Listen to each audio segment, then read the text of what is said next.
Bonjour à tous, ici F5 ILB Philippe. Aujourd'hui, je vais vous parler de la connectique Anderson PowerPole, qu'on appelle aussi PowerPole. Alors, qu'est-ce que c'est? Eh bien, c'est ça, hein. C'est une connectique qui a été développée par la société américaine Anderson Power Products, qui se situe dans le Massachusetts. Donc c'est une connectique qui devient un standard pour le courant continu et son intérêt c'est qu'il est conçu pour durer longtemps. Il est conçu pour fonctionner correctement pendant 10 000 cycles de manipulation, branchement, débranchement, ce qui assure quand même une fonctionnalité pendant plus d'une vingtaine d'années si on le manipule tous les jours. Donc c'est un connecteur standardisé et hermaphrodite. Il n'y a pas de mâle, il n'y a pas de femelle comme on peut avoir sur la fiche banane où on a forcément un mâle d'un côté et une femelle de l'autre pour que ça puisse fonctionner. Là ici, tous les connecteurs, que ce soit d'un côté ou d'un autre, sont strictement identiques, ce qui assure une capacité de les connecter entre eux et de pouvoir les intercaler des composants dans une chaîne d'alimentation électrique. Alors, autre avantage par rapport aux fiches bananes, c'est qu'il a un moins de réchauffement, plus faible résistance, donc moins de perte de tension, moins de perte de courant. Ça, c'est important, par exemple, pour ceux qui font du QRP portable, voilà, avec une petite batterie. Il existe différentes puissances dans ces connecteurs. Alors, ici, vous avez un 15 ampères qui est tout petit. Là, c'est un 30 ampères. Ici, c'est un 50 ampères. Il y a du 45 aussi que je n'ai pas ici à vous montrer. Et il existe d'autres puissances bien supérieures également pour l'industrie. L'idée, le fonctionnement, eh bien, il est relativement simple. Lorsqu'on a un câble électrique, ici dénudé, c'est de venir mettre la cosse et de la sertir. Voilà. Alors je vais vous montrer ça. Alors concernant le sertissage, on voit sur ces produits industriels que les prises rouges et noires sont toujours montées de la même façon. De face, on voit le rouge à gauche avec la languette vers le bas et le noir à droite. La languette, c'est le connecteur métallique ici. On voit qu'il est orienté vers le bas. Toutes les prises sont comme ça, quel que soit le fabricant. Le rouge à gauche, le noir à droite avec la languette vers le bas lorsqu'on regarde de face. Et ça, c'est très important pour pouvoir ensuite créer nos assemblages. Ici, un câble d'alimentation pour un petit matériel. Donc toujours le rouge à gauche et le noir à droite, avec la languette vers le bas. C'est un sens conventionnel qui a été impulsé par les OM américains. Et donc, lorsque on va brocher nos câbles, il va falloir penser à le brocher de face, donc avec la connexion languette vers le bas. Dans ce sens, on utilise la pince à sertir. Alors la pince à sertir, vous voyez qu'elle permet de sertir des prises de 15 ampères, 30 ampères et 45 ampères pour celle-ci. Donc là, je suis sur une connectique de 30 ampères. J'insère l'ensemble, la cosse, alors hop, la cosse dans l'emplacement 30 ampères. Je mets le câble et je viens serrer à fond. Voilà. Et vous voyez qu'on a un sertissage qui est vraiment impeccable. C'est complètement inutile de mettre de l'étain. Et c'est même contre-productif parce qu'on pourrait avoir des surépaisseurs qui empêcheraient d'insérer la cosse dans la protection plastique. On va faire exactement la même chose pour le noir. Ici. Donc pareil, on va mettre le connecteur métallique avec la langue vers le bas,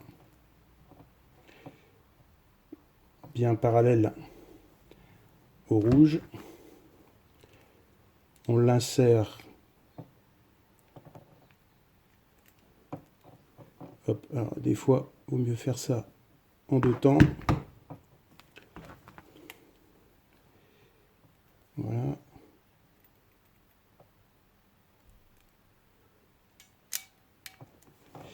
J'effectue mon sertissage à fond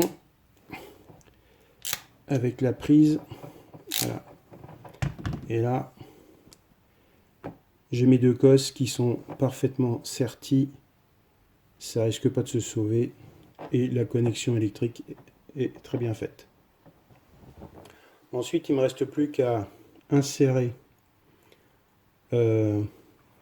ces deux connecteurs là dans le support. Donc évidemment, vous voyez qu'il y a une lamelle métallique ressort qui va venir se prendre juste ici sous la lame. Et il suffit de venir le cliquer. Clac, on entend le clic, clic clac, c'est fait. On fait pareil pour l'autre. Donc bien respecter le sens, la lame vers le bas qui va venir se positionner avec le connecteur. Alors, forcer un petit peu. Voilà, c'est fait. Et là, ça tient, c'est serti, c'est isolé. Ensuite, on assemble les deux. Vous voyez qu'il y a des rainures sur le côté. Je ne sais pas s'il y a la lumière. Voilà, il y a des rainures. Ici, on a une encoche femelle. Et ici, on a une encoche mâle. Il suffit de venir glisser l'un dans l'autre.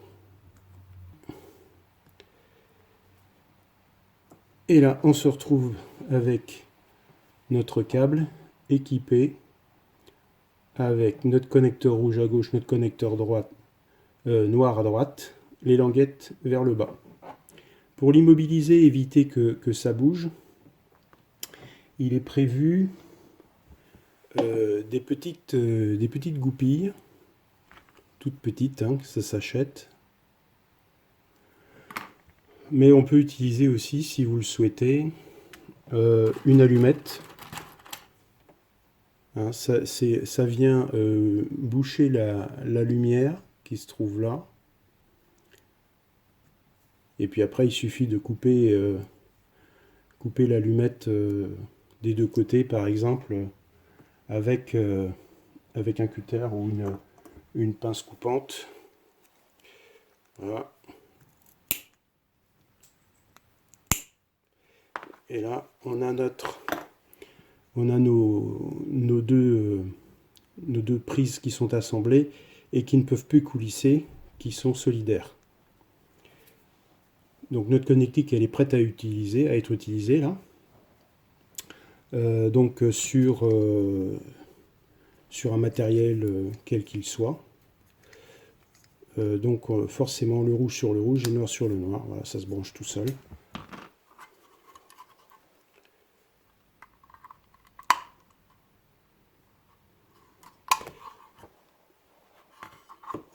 Alors l'avantage de cette connexion, c'est que si on respecte bien le sens conventionnel, avec le rouge à gauche et le noir à droite, on ne peut pas risquer d'avoir des inversions de polarité, ça ne rentre pas. La conception physique de l'enveloppe plastique empêche ça. Hein. C'est impossible. Et comme les languettes sont en retrait d'un bon millimètre, même en les présentant, en venant à touche-touche, ça ne peut pas faire contact. Donc il n'y a aucun risque là-dessus. C'est complètement sécure. À condition évidemment de respecter, encore une fois, rouge à gauche, noir à droite. Alors concrètement, voici ce qu'on obtient. Donc on a inséré notre câble électrique dans une cosse que l'on a serti de chaque côté. Et ensuite, on a poussé l'ensemble câble-cosse dans l'isolant plastique, dans le support, et il est venu s'intercaler, se mettre en arrêt sur la lame ressort. La lame ressort n'a pas de rôle autre qu'un rôle mécanique de venir bloquer et empêcher le retour arrière. Et vous voyez ici, en fonction des découpes plastiques, que les prises viennent s'emboîter l'une dans l'autre, que c'est parfaitement isolé, il n'y a aucun risque de contact par l'arrière ou par les côtés. Contrairement, je passe devant aux fiches bananes, qui, si elles ne sont pas bien positionnées, ben, on peut avoir, ou s'il y en a une qui est trop longue par rapport au support, on peut avoir des parties électriquement accessibles, ne serait-ce que par exemple par les vis de serrage, quoi. Et puis c'est quelquefois compliqué aussi d'avoir des fiches bananes qui acceptent des câbles de grosse section pour des ampérages assez importants. Voilà. Alors pour que vous puissiez mieux comprendre, voici une prise 50 ampères. Elle est déjà, celle-là est assemblée, hein. Les deux parties sont solidaires. Le plus, le moins, c'est repéré. Et donc vous voyez la languette ressort, c'est le ressort mécanique, hein, qui est à l'intérieur du capot plastique et qui va venir bloquer le connecteur à l'intérieur pour éviter qu'il recule. Voilà, ça se vend en pack. C'est pour les grosses intensités. J'en ai mis dans ma Powerbox. J'ai assemblé 2 batteries lithium fer phosphate. Je vous ferai une vidéo sur la Powerbox si ça vous intéresse. Et vous voyez que les connecteurs, sur internet, on en trouve différentes couleurs. On ne trouve pas que du noir et du rouge. On trouve du vert, du bleu, du jaune, de l'orange. Je crois même qu'il y a d'autres couleurs. Ce qui permet de les assembler, de faire des assemblages. Parce qu'évidemment, on n'est pas obligé de n'en mettre que 2, que de mettre le rouge et le noir. On peut aussi les assembler entre eux, hein, si on veut monter en puissance, en intensité, soit l'un sur l'autre. On peut les clipper. On peut aussi les clipper sur le côté, donc avec des couleurs différentes, ou toujours avec le rouge et le noir. Voilà. Donc on peut faire des lignes, on peut faire des carrés. Voilà. Alors, lorsque vous achetez ça sur internet, parce que ça se trouve encore peu dans les magasins, c'est vendu comme ça, les capots qui sont démontés, et puis vous avez les connecteurs métalliques qui sont soit séparés comme ça, parce que c'est du 15 ampères, ou alors vous pouvez en trouver, alors ça c'est du 30, qui sont en chaîne, qui sont chaînés. Donc là après, bah, évidemment, il faut venir les découper pour les détacher, hein. Mais alors c'est ce que je vous ai montré tout à l'heure. Voilà. Ça c'est un 30 ampères.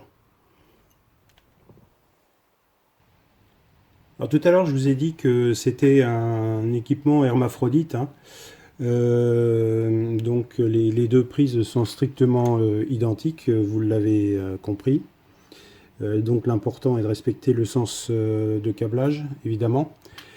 Son grand intérêt aussi, contrairement aux fiches bananes, c'est de pouvoir s'intercaler et d'utiliser des équipements réplicatifs. Comme ça c'est une prise multiple. Alors celle-là, elle n'est pas fusée, il n'y a pas de fusible.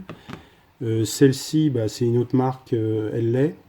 Donc vous voyez qu'il y a quand même des fusibles différenciés. Là, j'ai mis un 30 ampères sur l'entrée, un 25 ampères pour un TX, et puis après des 10 ampères, 5 ampères pour d'autres équipements.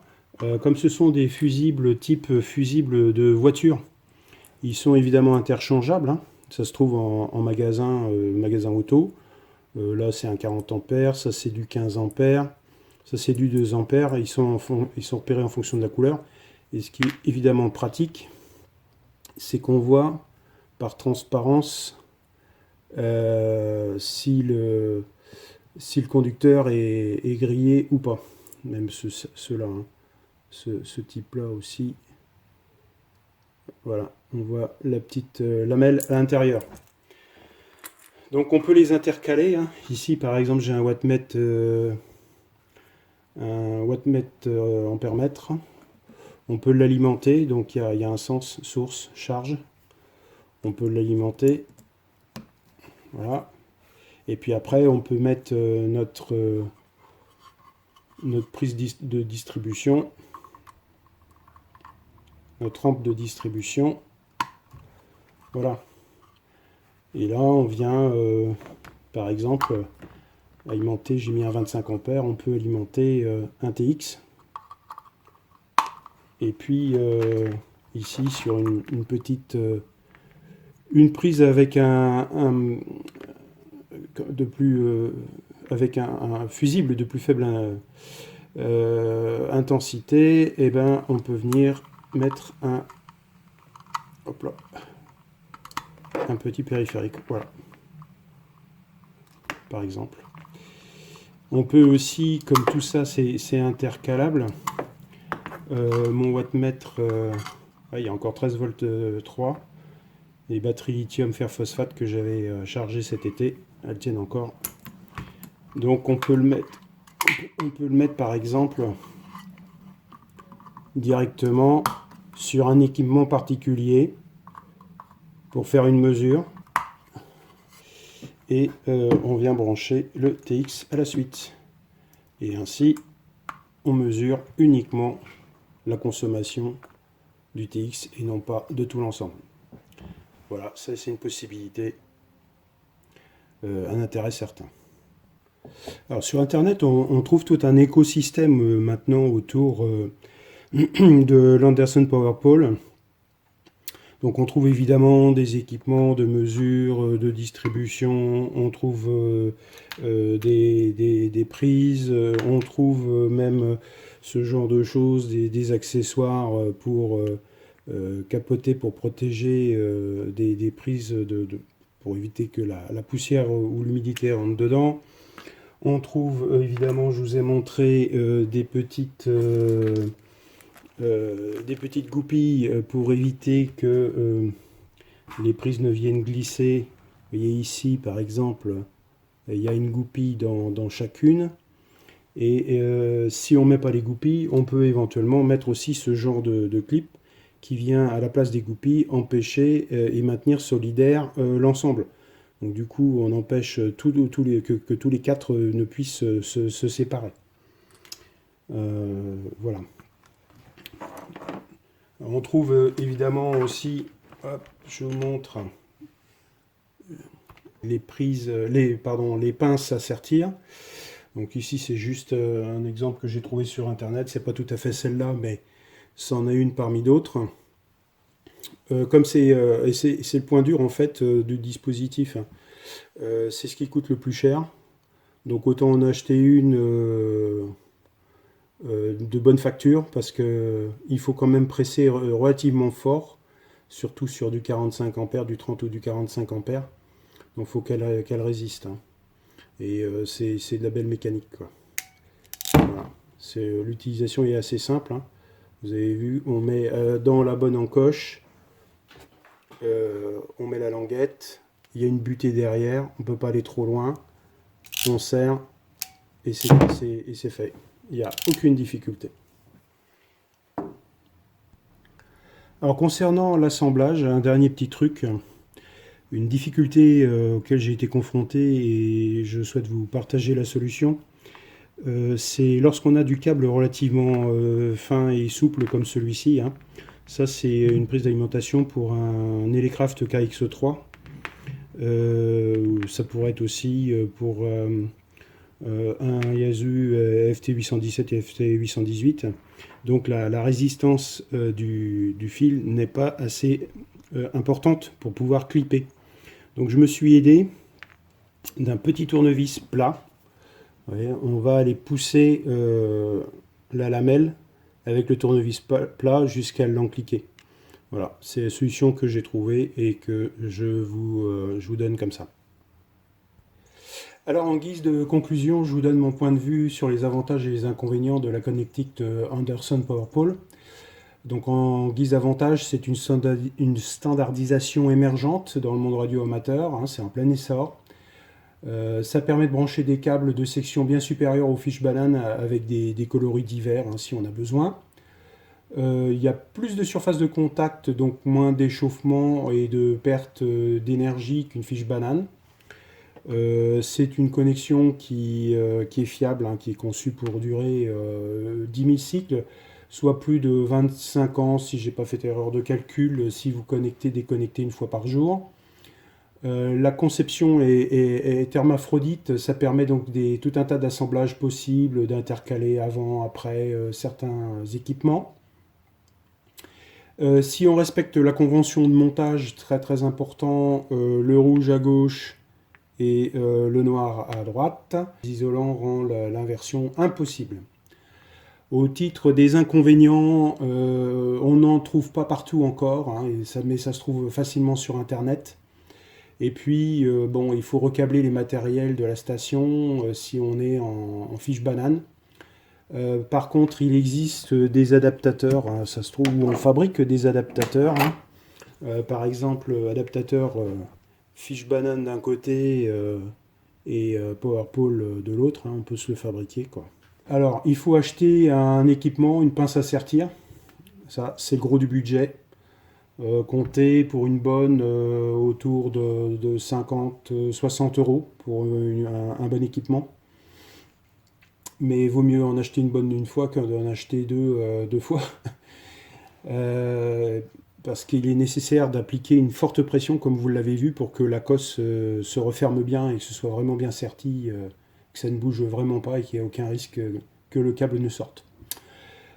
Voilà, mais j'espère que ça vous a intéressé. C'était ma présentation de la connectique PowerPole. J'espère que ça vous aura été utile pour vous lancer. Alors n'hésitez pas à la visualiser de nouveau, cette vidéo, pour notamment reprendre la partie, les étapes de fabrication et surtout le sens de montage, hein, avec les languettes vers le bas et les caches isolants.